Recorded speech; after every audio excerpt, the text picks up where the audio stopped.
Yo, what is up, guys? My name is Orsauce, and today I got you with the hot take on Killjoy. So, this morning I played a game with Killjoy on my team, and I kind of just want to share my experience with it and talk about maybe how it's going to change the game. So, I think the addition of Killjoy was a really well placed one. I think it adds a lot of more balance to the game because right now we really just have a lot of entry fraggers and maybe someone like Brim who can control space, which is the reason I like to play Brim, is he's like a space controller. He'll set down a smoke and then the enemies can't push that unless they're going to push it together. So it really just sets up for space creation, which is something this game needs a lot more of because let's face it, it's hard to stay patient on CT side when you're playing an entry frag character. I feel like Killjoy doesn't fit in either of those scenarios. Besides this, we have, say, a player like Sage who really doesn't oftentimes entry because of their importance after that entry pick. They're going to need to heal their team, so it's not very smart to have the Sage entry, but Killjoy is a perfect balance between the two.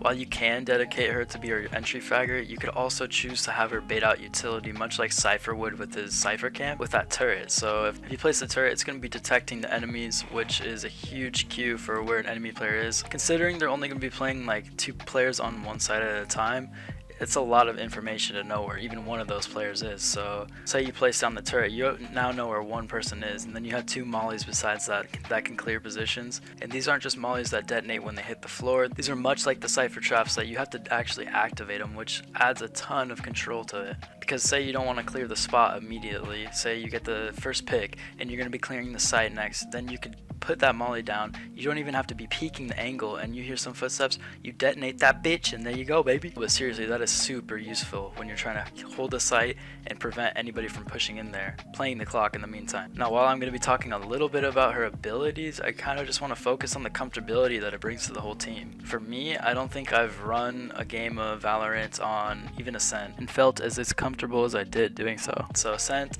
I feel like you really have to play map control, because if you get picked early, then you're forced to play 2 players on each site, and it takes a long time to freaking rotate, so you're better off just giving them the site in the meantime and playing for retake, as opposed to a map like Haven where all the bomb plants are pretty close to each other, so it's not as difficult to rotate. For me, this comfortability comes from the fact that Killjoy isn't an entry fragger or a player where Sage, where she's just one-dimensional, in my opinion. She's much more of a Cypher Brim hybrid, which means that not only does she have the ability to take just like Cypher and Brim would, which is kind of limited, she's also able to defend really freaking well. Set down a turret and it's just like a Cypher cam essentially, so long as it doesn't get broken. She has Molotovs just like Brim, except they're even better than Brim's, and her ultimate is just awesome for retaking and taking sites. Killjoy has super high potential to find its way into pro games with all sorts of variations and ways that you could use her. It's going to be really interesting to see how the meta adapts to fit Killjoy. So back to my point, even with the rank reset and playing with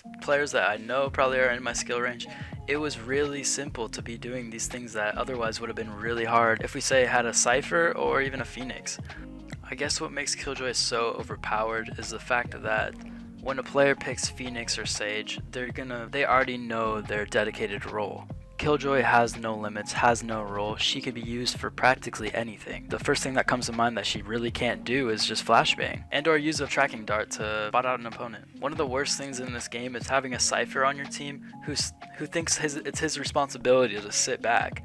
In my opinion, all of his utility is only useful if you get the site, so it really creates for a bad scenario where these players, they think that they're doing the right thing, but I think they should be entering more often. Where Killjoy solves this problem is that she's almost like a defensive player disguised as an aggressive one. Cypher's utility is almost all defensive, and it all looks defensive. I mean, it's a freaking webcam for God. Of course, people are going to view this as a defensive trait, and therefore they're not going to want to entry. Killjoy is breaking these barriers, and we need to see more aggressive plays in Valorant. Sure, it's good to play the clock, but all these assumed roles, just by the fact that they have abilities that help them post plant and whatnot, it makes for a bit of a mess.